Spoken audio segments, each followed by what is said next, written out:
안녕하세요. 세일러 상무가 풀어주는 미국 시장의 모든 것. 채플님이 오늘 5월 10일 수요일 순서입니다. 아침에 3% 예. 방송 잘 봤습니다. 예.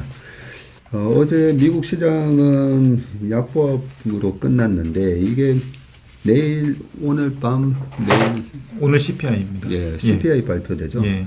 그 CPI 발표도 있고 그 다음에 그 부채한도 예, 협상. 맞습니다. 예, 그것도 좀 노이즈가 있는 것 같고 예. 아침에 3%에서 말씀해 주셨듯이 지금 밸류에이션이 18배 예. 예, 평균보다는 약간 높은 데 있다 보니까 현재 지금 수준의 금리 수준에서는 좀 애매한 예. 그런 구간이 있어서 약간 의미 없는 이제 반등과 등락을 왔다 갔다 예. 하는 것 같아요. 맞습니다. 예. 근데 제가 좀 전에도 이제 독일 시장을 좀 보고 왔거든요. 예. 독일 시장이 16,200인가 뭐 그 정도가 정고점인데 예. 히스토리컬 하인데요. 예. 지금 15,955로 거의 이제 신고가 나기 직전이에요. 예, 그런 모습들을 보면 시장 자체는 계속 위로 올라가려고 하는 그런 에너지가 많은 것 같은데 일단은 오늘 밤 CPI랑 그리고 부채한도 협상 때문에 미국 시장은 약간 이렇게 예.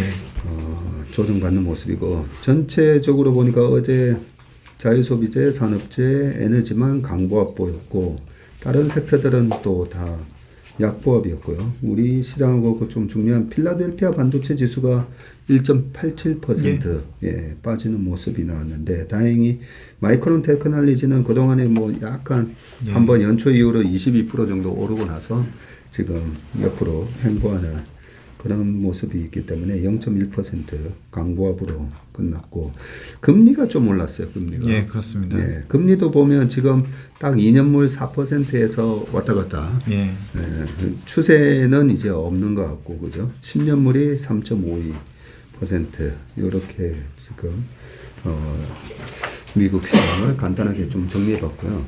에어비앤비가 지금 장 끝나고 실적 발표한 거예요? 예, 장 끝나고 실적 발표했고요. 시간에서 좀 빠지더라고요. 네, 시간으로 한 11% 정도 빠지고 있습니다. 네. 좀 봤는데 일단은 그 연초 이후에 48% 올랐거든요. 아, 많이 올랐네요. 예, 많이 올랐습니다. 많이 올랐는데 그리고 이제 밸류에이션도 좀 항상 높은 종목이었고. 그렇죠. 네. 그랬는데 그 컨퍼런스 그 프레스 릴리스를 보니까 가이던스가 좀 약하더라고요. 약간 그 뉘앙스가 이제 리오프닝에 의한 펜트업 디맨드는 거의 마무리됐다. 미국은 벌써 마무리됐어요. 이 사람 이 에어비앤비가 얘기하는 그 코멘트로는 뉘앙스로는 그리고 다음 분기에 좀 꺾일 것 같다. 그러니까 주요 지표로 생각하고 있는 예약 건수나 매출 이런 것들이 꺾인다는 것이 이제 뭐 마이너스로 돌아간다는 것이 아니라 증가율 자체가 좀 둔화될 수 있다. 이런 코멘트를 좀 했고요. 이 회사를 보면서 언제 돈 벌까 이렇게 생각을 했는데 이번에 순이익은 잘 나왔고 EPS도 잘 나왔고 매출도 이익 컨센을 상회했는데 별로 이제 얘기하지 않는 부분들인데 이게 질 자체가 조금 그 약간 좀 뭐라고 해야 될까 좀 거슬리는 부분이 있더라고요. 그래요? 예, 일단 좀 그 부분부터 좀 보시면 좋을 것 같아요.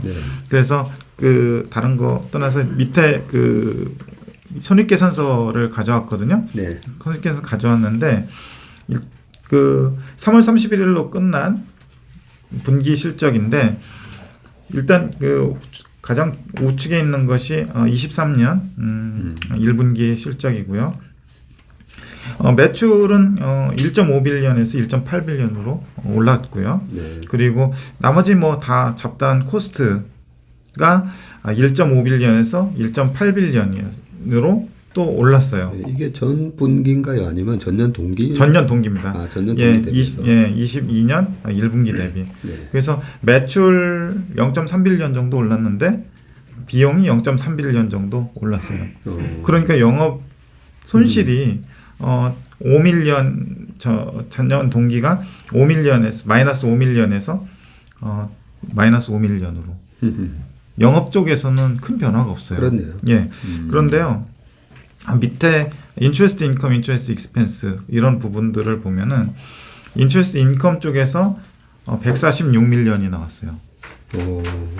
그리고 expense에서 뭐 비슷하고 그래서 순이자 수익이라고 해야 되나? 그 이 순이자 수익이 거의 한 130밀리언을 기록을 했어요. 그래서 영업 쪽에서는 소폭 적자고요. 이 영업 외단에서 순이자 이익이 130밀리언을 기록하면서 넷인컴이 117밀리언이 나온 사례입니다. 아니 현금이 그렇게 많아요? 현금이 보니까 순현금이 한 8빌리언 정도 되더라고요. 왜냐하면 이 회사가 예약을 받을 때 고객한테 예약금을 받잖아요.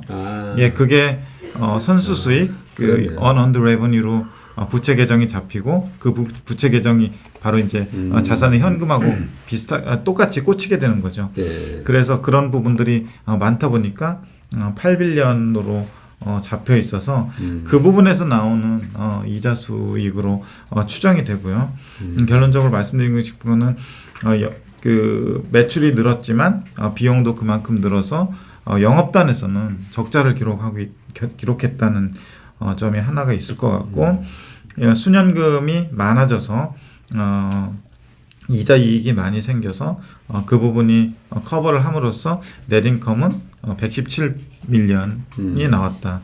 그래서 얼핏 보기에는 탑라인하고 바텀라인만 보면은 이거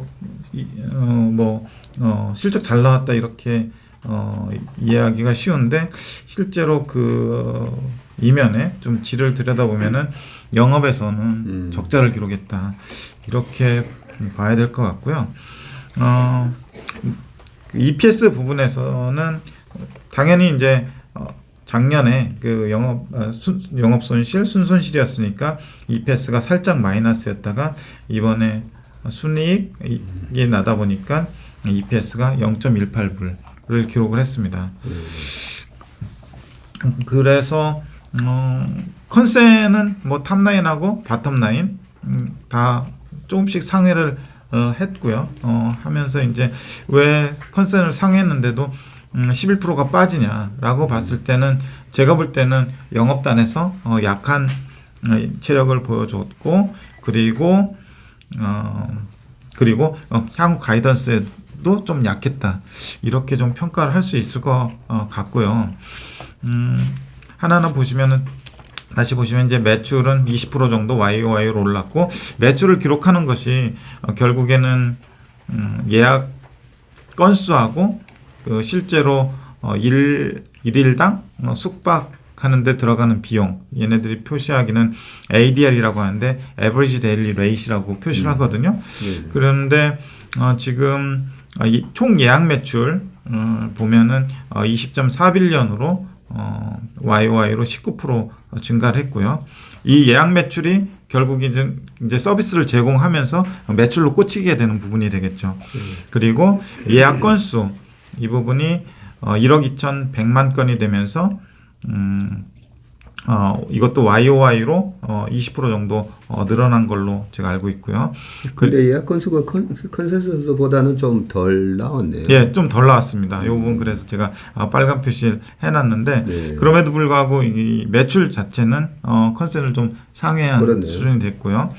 그리고 결국 이제 이게 Q에 해당되는 부분이잖아요. 그 P에 해당되는 부분은 Average Daily Rate인데 이 부분은 변화가 없더라고요. 0%로 비슷하고 히스토리컬하게 봐도 계속해서 그 프라이스에 대한 정책은 좀 그 크게 올리지 않는 그런 추이를 보여서 무조건 여기는 예약 건수가 늘어나야 되는 상황이고 그것이 매출을 일으키고 이익을 일으킬 수 있다. 근데 이번 분기에 보면은 비용 관리라고 해야 되나 이걸 좀 어떻게 이해해야 될지는 모르겠는데 매출 늘어난 만큼 비용도 그만큼 늘어나고 결국 그 돈 번 건 없다 영업단에서 그렇게 이해를 해야 될 것 같아요. 그리고 아까 말씀드렸던 대로 순이자 이익이 130밀리언이 나오는데 순현금이 8빌리언 수준이고요. 이 중에 현금으로 들어간 부분이 미리 받아놓은 예약금, 이게 2.2빌런이 꽂혀 있더라고요. 부채 계정으로. 그리고 순이익이 117밀리언. 이것도 컨센이 122밀리언이었는데 컨센을 약간 좀 하회한 수준이 됐고요. 그리고 넷 프로핏 마진을 굳이 보자면 6.4%인데 이게 사실 영업에서 돈을 벌어야 되는데 이자 이익에서 돈을 벌어서 순이익이 꽂혔기 때문에 이게 크게 뭐 의미는 있을 것 같지는 않고요. 그리고 프리 캐시 플로우는 1.58빌리언 나와서 좋은 편이고요. 기본적으로 체력은 좋은 회사입니다. 그리고 네. 재무 구조도 이전에 비해서 굉장히 탄탄해졌고요. 예전에 그 좀 이익이 안 날 때는 가끔씩 유상증자도 하고 그렇죠. 했었거든요. 네. 그런데 지금은 그럴 필요는 없을 것 같아요. 그래서 재무 구조는 안정화된 상태에서 매출 늘어나고 이익이 늘어나는 모습을 보이면은 밸류에이션도 정당화 시킬 수 있는 그런 상황이 될 것 같은데 시장에서는 조금 이번 실적을 보면서 조금 좀 갸우뚱하는 그런 모습인 것 같고 좀 더 살펴보자라는 어떤 경계심이 작용하지 않았나 싶고요. 2분기 아웃룩을 보면은 자사주 매입을 이 와중에서 2.5빌리언을 승인을 했습니다. 그래서 현금 중에서 2.5빌리언이 좀 소진이 될 것 같고요. 매출은 2.35빌리언에서 2.45빌리언 YOY로 12에서 16% 정도 증가하는 거로 되어 있는데 이 부분을 좀 코멘트 하기를 1분기 때 20% 정도 늘었는데 네. 2분기 때는 12에서 16%니까 조금 이게 둔화되는 거 아니냐라는 생각을 할 것 같고요. 실제로 이 회사가 프레스 릴리스에서 코멘트 하기로도 예약 건수 증가율이 좀 둔화될 것 같다고 얘기를 했고요.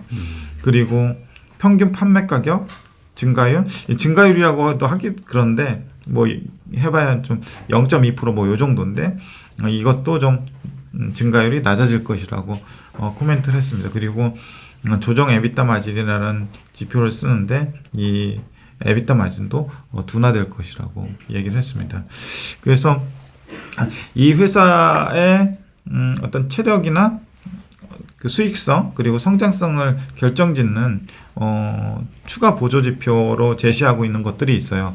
예약 건수라든지 그리고 아까 말씀드린 일일 평균 그 숙박 그 금액 비용 뭐 이런 것들이 있는데 그 밑에 보시면은요 주요 실적 지표라고 해서 나이트 앤 익스피리언스 북트하고 그로스 부킹 밸류 뭐 이런 것들을 잠깐 살펴보시면요 일단 예약 건수를 보면은 2019년부터 이렇게 분기별로 표시를 해놨는데 그 YOY 증가율로 보면은 22년에 계속 59% 해서 뭐 20%대의 증가율을 분기별로 보였고요. 이번에 그 1분기에 19%의 증가율을 보였습니다. 그리고 특별히 뭐 2023년 1Q가 2019년 1Q에 비해서 49% 정도 더 늘어난 예약 건수를 보였고요. 그리고 총 예약 금액도 역시 예약 건수랑 비슷하게 증가율을 보이고 있습니다. 이번에 1Q 실적한 거 보면은 19%의 증가율을 보이고 있고요. 그리고 특히 2019년 대비해서는 더블로 늘었습니다. 105% 정도의 그로스 부킹 밸류가 그로스 부킹 밸류의 증가율을 보였고요. 그리고 ADR이라고 하는 거, 단가라고 하는 부분 있잖아요. 단가라고 하는 부분이 2023년 1큐에 168.43불을 기록을 했고요. 그 이전에는 뭐 168불, 163불, 156불, 152불 해서 4큐보다는 좀 늘은 모습인데 이 부분의 변화율을 보면은 YOY로 보면은 최근 뭐 1년여간 보면은 1에서 한 5% 정도 그리고 1분기 한 0% 정도 플랫한 모습을 보였고요. 회사에서 이 부분에 대해서 단가가 크게 변화가 없거나 좀 더 둔화될 것이다라고 얘기한 걸 보면은 가격 정책에 있어서는 크게 올리지 못하는 상황, 올리지 않는 상황 이렇게 볼 수 있을 것 같아요. 그래서 탑라인을 결정짓는 거는 무조건 예약 건수 늘어야 된다라고 볼 수 있을 것 같고요. 그리고 뭐 레베뉴는 아주 심플하게 그냥 예약 건수나 예약액하고 정비례해서 갈 것 같습니다. 그래서 이번에 레버뉴도 한 20% 정도 나왔잖아요. 그리고 환율 영향은 한 4% 정도 받은 것 같아요. 환율을 뉴트럴하게 놨을 때 한 24% 정도로 보고 있으니까 환율 제거 시엔 환율이 매출에 미친 부정적 영향은 한 4% 정도 보면 될 것 같고요. YOY로 레버뉴는 뭐 2019년에 대비해서 117% 이렇게 더블로 늘었습니다. 여기 표가 2019년하고 이렇게 비교를 해주니까 좋네요. 예. 코로나 기간 2020년, 21년은 아무래도 좀 비정상적인 시장이었으니까 2019년 대비해서 어느 정도 성장했는지 예. 굉장히 좋은 표인 것 같고요. 하나 이제 좀 보면서 제가 느끼는 부분이 우리가 맨날 이 CPI에서 주거비 뭐 이런 걸로 얘기 많이 하잖아요. 에어비앤비가 이제 단기간으로 하루짜리 이틀 뭐 3일짜리 빌리기도 하지만 약간 장기 렌트도 한다고 들었어요. 그러면 이 지금 ADR로 보면서 그동안의 주거비가 어떻게 변했는지 여기서 좀 우리가 힌트를 얻을 수 있다고 보는데 2019년도에 122불이었다가 지금 168불 이렇게 됐으니까 확실히 2019년 대비해서는 주거비의 상승률이 38%입니다. 그렇죠. 엄청 올라간 거잖아요. 38%. 그런데 작년 1Q 대비해서 이 주거비가 안정되고 있는지 계속 올라가고 있는지. 근데 작년 1Q가 168인데 지금도 168이에요. 예, 그렇습니다. 이걸로만 보면 주거비가 작년 1Q 대비해 가지고는 더 이상 올라가지 못하고 오히려 22년 전체로 보면 168, 163, 156, 152. 4Q가 보니까 약간 비수기인 것 같아요. 보니까. 그런 것 같기는 한데 일단 주거비 자체가 크게 오른 거는 없는 게 전체 CPI에도 좀 이 부분이 우리가 힌트를 좀 얻을 수 있는 것 같다라는 생각이 들고요. 또 하나는 아까 제가 보면서도 실망스러운 거 하나 또 괜찮은 거 하나가 있는데 저 에어비앤비를 좋아하지 않습니까? 예전에도 우리가 공부할 때 야 이런 회사는 무슨 위기가 오면 밑에서 좀 많이 사야 되겠다 뭐 이런 느낌을 준 회사라서 관심이 많은데 일단 매출이 이렇게 늘었는데 아니 뭐 비용도 같이 똑같이 올라가면서 매출 늘면 아무래도 고정비가 커버가 좀 되면서 그죠? 영업 레버리지가 나야 되는데 한편으로 보면 이 회사는 뭐 고정자산 엄청난 그런 건 없어요. 보면. 그렇죠.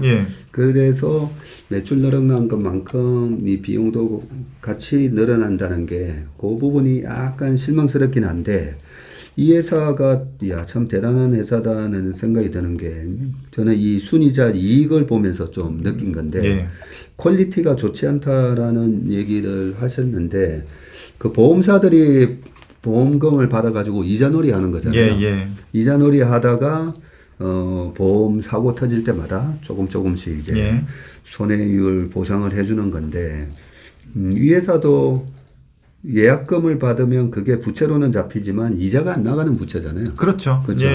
선수금 받은 거니까요. 그 선수금이 지금 그로스 부킹 밸류 해가지고 총 예약 매출이 20빌리언이었단 말이죠. 그러면 예약금을 받아가지고 이 중에서 이제 일부 예약금을 받겠지만 그렇죠. 그 예약금만 가지고 그 이자놀이를 해도 거기서 떨어지는 이익이 지금 130밀리언 달러 이렇게 되니까 예약 성장만 계속 이루어지면 계속 이 이자 수익에 대한 부분이 커질 거다는 그런 부분에 있어서는 굉장히 그 손짓고 땅 짚고 헤엄치는 그런 비즈니스 모델을 참 잘 만들어 놨구나. 그런 생각이 들고요. 그리고 이 매출 증가율이 계속 유지되는가를 봤는데 지금 보니까 예전처럼 아주 고성장은 아니라도 그래도 뭐 19% 예. 뭐 이 정도 성장하면 뭐 나쁘지 않은 것 같아요. 예. 관건은 이제 우리나라 애널리스트들도 에어비앤비에 대해서 평을 하거나 또 외국 애널리스트도 비슷한데 네. 돈을 벌어야 된다. 네. 좋은 건 알겠는데 돈을 벌어야 된다. 지금 이제 돈을 벌기 시작하는 거죠. 네. 돈을 벌기 시작하는데 이제 돈을 벌기 시작하는 거에서 얼마나 많이 벌 것이냐로 관심이 이동하는 것 같아요. 네. 좋은 건 알겠는데 얼마나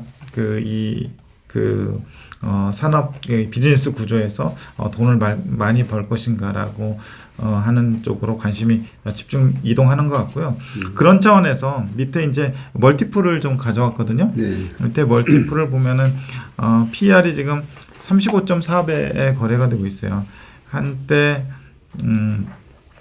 그 PER을 측정할 수 없을 정도로 손실이 계속 나던 구간이 있었거든요. 이제 PER을 추정 가능한 정도까지 이익을 내기 시작했다고 보시면 될 것 같고요. 이제 바텀 라인으로 평가한 이익을 말씀드리는 거고요. 이게 35.4배고 포워드 기준입니다. 그리고 PBR은 8.5배 정도의 거래가 되고 있습니다. 그래서 그때 뭐 요것도 이제 돈 못 벌던 시대 그때는 이제 한 30배까지 갔었는데 이제 좀 정상화 구간으로 돌아가고 있는 것 같습니다. 이익을 낸 게 보니까 2019년도에 3Q에 한 번 이익이 살짝 났다가 예. 그 다음에 계속 적자나다가 예. 이번 2022년 작년 2Q부터 넷인컴이 예. 이제 흑자로 돌아선 거네요. 예, 그렇습니다. 그러면 어떻게 보면 작년부터 흑자로 돌아선 기업이다라고 볼 수도 있겠네요. 그래서 이게 잠재력은 있는 것 같고요. 이렇게 되면은 제가 볼 때는 지금 S&P 500에서 네. 빠질 기업들이 좀 있거든요. 네. 최근에 이제 지역은행들 S&P 500에 있었던 기업들인데 이 기업도 S&P 일단은 500이 아니에요. 이 S&P 500 아닌데 S&P 500에 들어갈 요건은 어느 정도 충족해 가고 있지 않나 라고 생각이 됩니다. 그 좋은 정보네요. 예, 4분기 연속 그 EPS 플러스고 나야 되죠. 예, 시총이 한 12빌리언 이상이면 되거든요. 근데 그래요? 지금 80빌리언이니까 아직 S&P 500에 못 들어간 거는 이제 그 이전에 그 이익 났다 손실 났다 이익 그러네요. 났다 손실 났다 뭐 예. 이러니까 그런 것들 그런 좀 불안정한 모습을 보여줬기 때문에 여기서 제가 볼 땐 한두 분기 세 분기 계속 이제 어닝이 플러스가 나면은 충분히 자격이 있다고 생각을 합니다. 그렇네요. 그것도 참 아주 중요한 정보다. 예. 그 테슬라가 S&P 500에 편입됐던 게 언제였었죠? 2019년이었죠. 2020년 가을? 때가 잠깐만, 20 하반기였던 것 같아요. 예, 2020년 하반기 정도였던 것 같아요. 그렇죠. 예. 2020년 12월?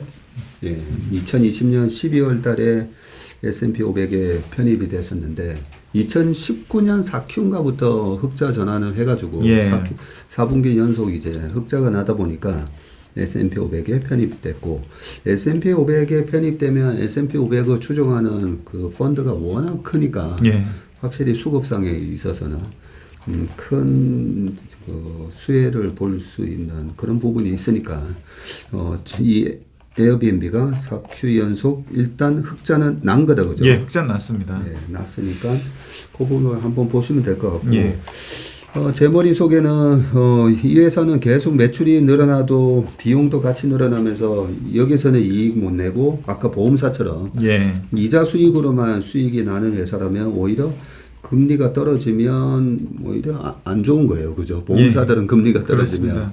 수익이 주니까.